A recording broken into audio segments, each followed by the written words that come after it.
What if the biggest mistake people over 60 make isn't about money, medicine, or even family, but about where they place their trust for support?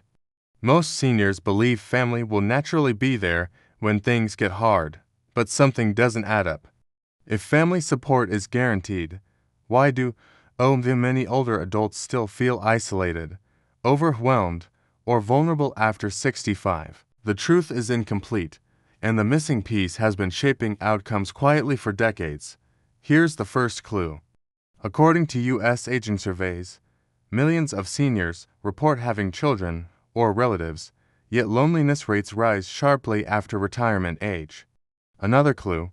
Seniors with fewer family connections sometimes fare better emotionally and physically than those surrounded by relatives. That shouldn't make sense unless support works differently than we were taught.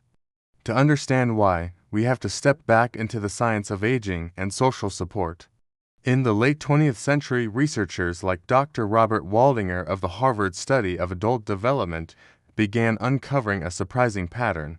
It wasn't family alone that predicted long life and resilience, but the asterisk quality and diversity asterisk of support systems. Aging outcomes followed cause and effect, starting far earlier than most people realize.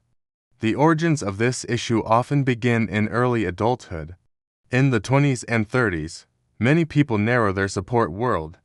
They invest heavily in work, marriage, and raising children, often letting friendships, community ties, and self-reliance skills fade. At the time, this seems logical. Family feels like a permanent safety net. But the cause overdependence on a single pillar plants a vulnerability. The effect doesn't show until decades later.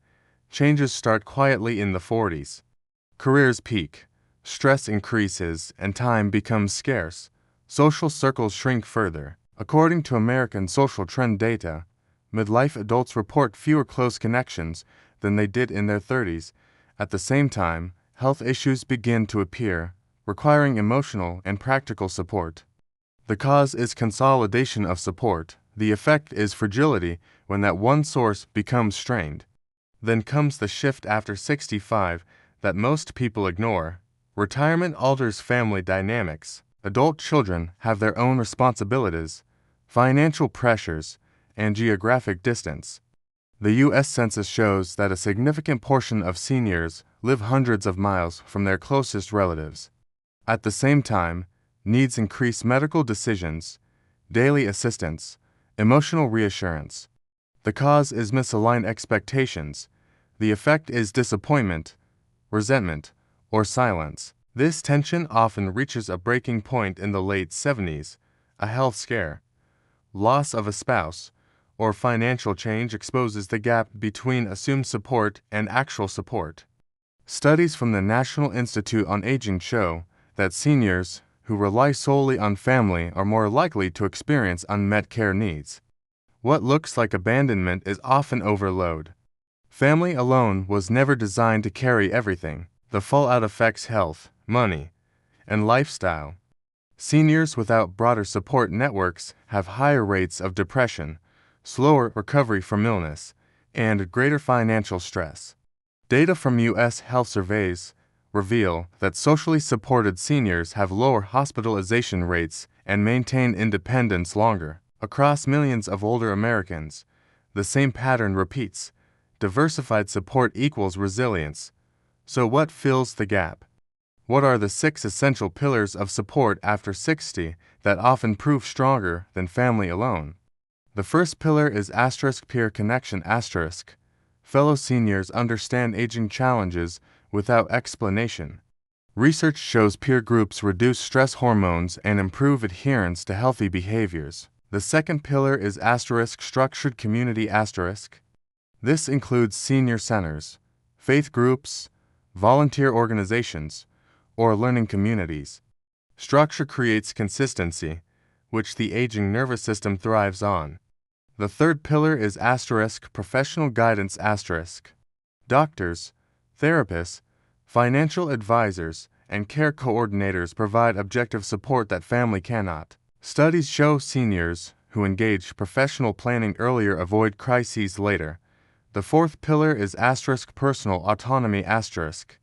Skills like managing technology, transportation, and basic health knowledge reduce dependence. Autonomy itself is a form of support. The fifth pillar is purpose-based activity. Volunteering or mentoring activates reward circuits in the brain. American studies show seniors with purpose live longer, regardless of family size. The sixth pillar is self-trust. This is often overlooked. Seniors who trust their own judgment and boundaries experience less emotional stress and make better decisions under pressure. Many seniors try failed fixes because of old advice. They don't want to burden anyone, so they isolate, or they expect children to fill every role: emotional, medical, financial, which leads to strain. Others rely entirely on one relationship, leaving no backup when it weakens. These approaches ignore how modern aging actually works. Linking this to today is critical. Americans are living longer, families are smaller, and mobility is higher than ever. The old model of family-only support no longer matches reality. The data is clear. Seniors with layered support systems adapt better to change. So, what can people over 60 do today? First, actively build at least one non-family support connection this month: a group, class, or peer circle. Second, assess your support gaps honestly. Ask not who loves me, but who can help with what. Third, invest in skills that increase independence, even small ones. Every capability reduces future stress. Here's the clear warning based on evidence. Relying on a single source of support after 65 significantly increases the risk of emotional distress and unmet care needs. And here's the open thought to carry forward. If the strongest support in later life isn't about blood, but balance, what pillar are you missing right now? If you want to understand how some seniors build unshakable support systems that actually grow stronger with age, subscribe now. The next chapter reveals why independence and connection are opposites but partners in long life.